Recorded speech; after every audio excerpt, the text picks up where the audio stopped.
panjang Universitas Airlangga dimulai tahun 1851 dengan berdirinya Dr. Jawa School di Batavia. Kemudian pada tahun 1902 berubah nama menjadi Stovia.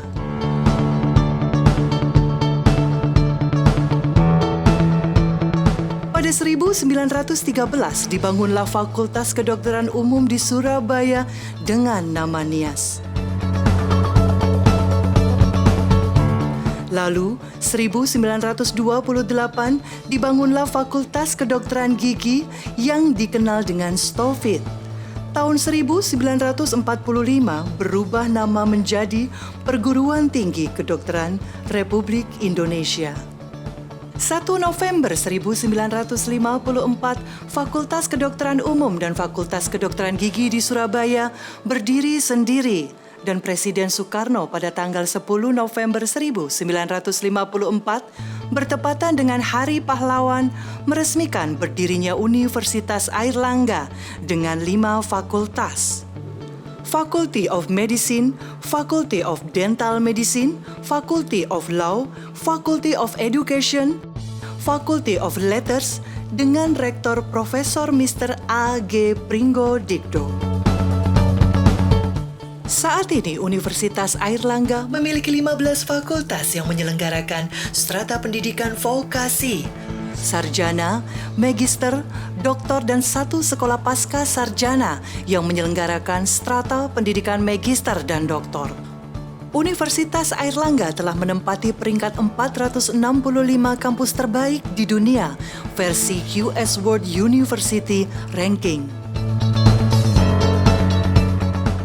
Untuk mencapai visi yaitu menjadi universitas yang mandiri, inovatif, terkemuka di tingkat nasional dan internasional, pelopor pengembangan ilmu pengetahuan, teknologi, humaniora dan seni berdasarkan moral agama, maka salah satunya dibentuk Badan Pengembangan Bisnis Rintisan dan Inkubasi atau BP BRIN sebagai unsur penunjang universitas.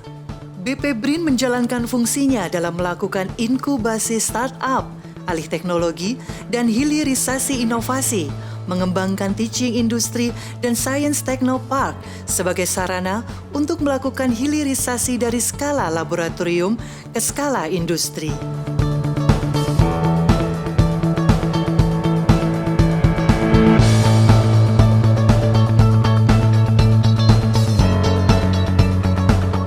Sehingga siap untuk dikomersialisasi dan siap masuk pasar untuk memenuhi kebutuhan masyarakat, serta ditunjang dengan bidang pengembangan bisnis dan pemasaran produk-produk inovasi.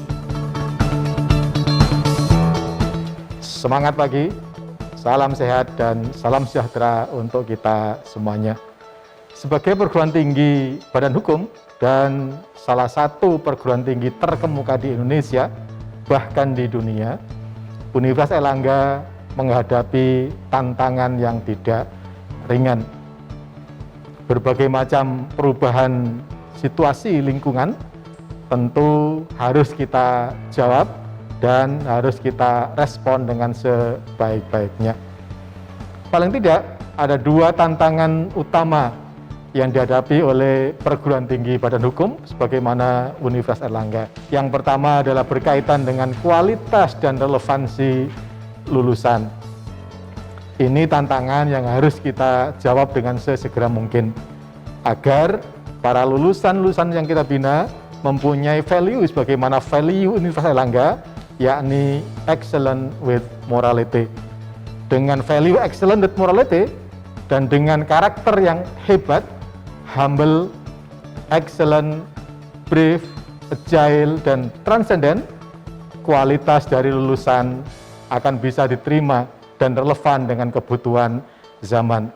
Karenanya, kami terus-menerus untuk mendorong dan mengembangkan kualitas lulusan ini, relevansi lulusan, dan tentu fleksibilitas dalam pemanfaatan teknologi pembelajaran melalui tema strategis yang kami sebut sebagai Sustainable Education for All. Tantangan berikutnya adalah berkaitan dengan masalah kemandirian dan atau kecukupan pendanaan. Tidak ada satupun perguruan tinggi di Indonesia yang merasa pendanaannya cukup, termasuk Universitas Airlangga.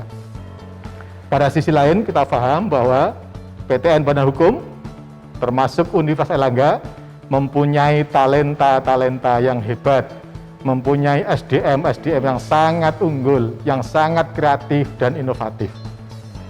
Tentu ini menjadi tantangan bagaimana agar kreasi dan inovasi serta knowledge yang dipunyai oleh sumber daya manusia di perguruan tinggi bisa diaktualisasikan dan memberikan manfaat serta nilai tambah yang lebih, bukan hanya untuk perguruan tinggi, tetapi juga untuk bangsa dan negara.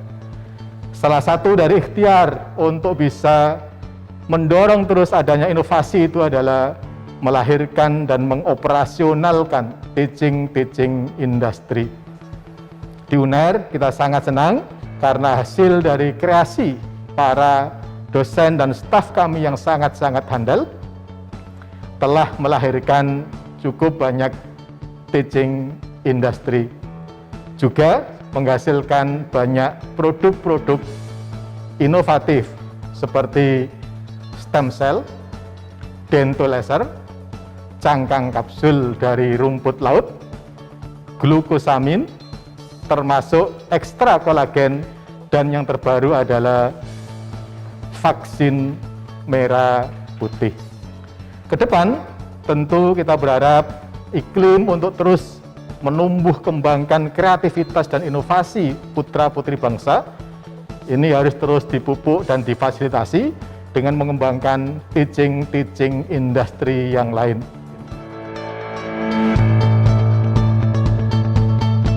Dalam rangka mewujudkan Tridharma perguruan tinggi, BP BRIN turut mendukung inovasi berupa produk-produk hasil transfer teknologi yang dikembangkan berfokus life science dan lebih spesifik health science. Inovasi dalam health science yang telah dihasilkan yaitu produk herbal antara lain ekstrak sambiloto, Mediti, Genda Rusa, Excelzim, pasta gigi yang berbahan baku jintan hitam dengan merek Sativa dan Dentomax, serta Diabetcol. Inovasi bahan baku dan komplemen obat antara lain bovine hydroxyapatite atau BHA dan cangkang kapsul rumput laut. Inovasi alkes ada dental laser, dental implant, prototype reusable Max N95, ventilator Evia, air bilisan, ruang isolasi portable tipe tekanan negatif untuk pasien COVID-19, dan Hands Pro. Inovasi preventif ada vaksin merah putih, vaksin flu burung, produk KB kapsul Genda Rusa, dan Fordontis. Inovasi bahan baku obat dan implan ada BHA dan Bagenta. Inovasi obat dan fitofarmaka antara lain Coniderm, ekstrak seledri. Inovasi alat penunjang kesehatan terdapat drone pengantar obat, Microsia stereotaktik, wearable chair, Violeta, Raisa, Arta, Psikosa AI, dan masih banyak lagi inovasi berteknologi maju lainnya. Dalam inovasi bioteknologi, Universitas Airlangga mendirikan pusat stem cell untuk mengembangkan biomedical research dan terapi. Stem cell adalah sel tubuh manusia dengan kemampuan istimewa memperbarui atau meregenerasi dirinya sendiri dan mampu berdiferensiasi menjadi sel lain.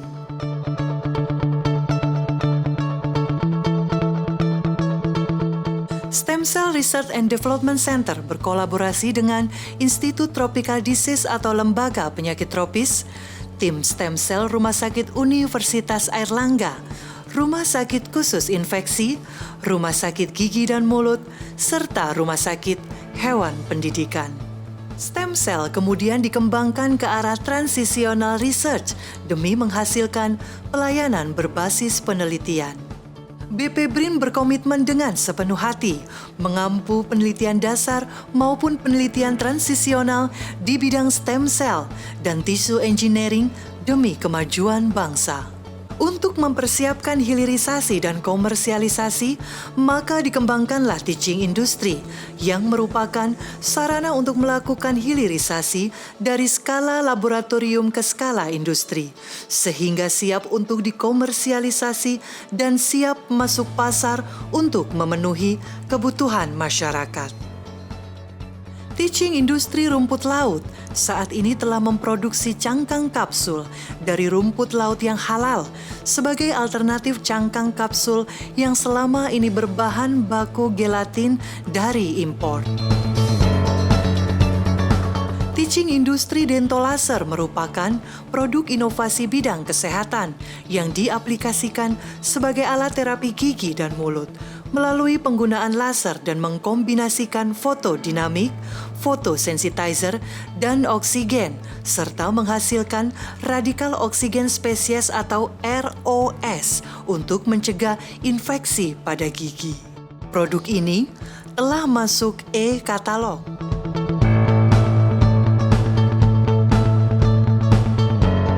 Teaching industri bovine hidroksiapatit atau BHA ini merupakan preparat tulang yang digunakan untuk mengganti tulang yang hilang atau rusak karena fraktur, serta sebagai pengisi bagian tulang yang berlubang atau celah akibat debridement.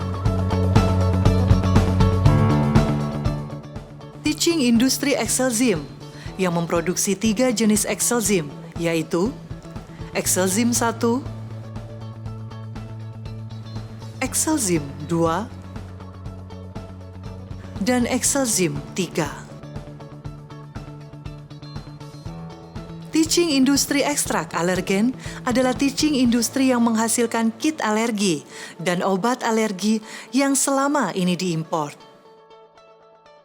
Teaching industri stem cell Universitas Airlangga telah memiliki izin cara produksi obat yang baik atau CPOB untuk memproduksi anti-aging dari stem cell dengan merek Pua Skin. Marine Station digunakan untuk fasilitas teaching industri Artemia dan glukosamin. Teaching industri Artemia yang merupakan produk pakan alami untuk ikan dari jenis krustase dan teaching industri ini sebagai fasilitas penunjang untuk menghasilkan garam industri, di mana keduanya selama ini 100% masih impor. Teaching industri glukosamin memanfaatkan limbah kulit udang, limbah cangkang kepiting bakau yang diproses menjadi glukosamin yang selama ini diimpor sebagai suplemen diet pada terapi osteoartritis, nyeri lutut, dan punggung. Universitas Airlangga juga memiliki 4 teaching hospital, yaitu Rumah Sakit Universitas Airlangga, Rumah Sakit Khusus Infeksi, Rumah Sakit Gigi dan Mulut, serta Rumah Sakit Hewan Pendidikan. Teaching industri yang masih dalam pengembangan antara lain herbal, kosmetik, dan fitofarmaka halal. Universitas Airlangga juga memiliki fasilitas laboratorium Animal Biosafety Level 3 atau ABSL3 yang merupakan fasilitas pengujian inovasi-inovasi yang membutuhkan pengujian pada hewan coba, baik hewan coba kecil sampai hewan coba besar. Terus maju dan tetap semangat. BRIN dengan mengembangkan berbagai macam teaching industry untuk memfasilitasi berbagai macam kreativitas dan inovasi putra-putri terbaik bangsa ini. Dengan memfasilitasi melalui teaching industry, kita berharap Inovasi-inovasi yang dikembangkan oleh universitas akan memberikan nilai tambah bagi masyarakat dan tentu juga bagi universitas, sehingga Airlangga akan tetap dan terus lebih mandiri, lebih berdikari, dan tentu lebih otonom di kemudian hari.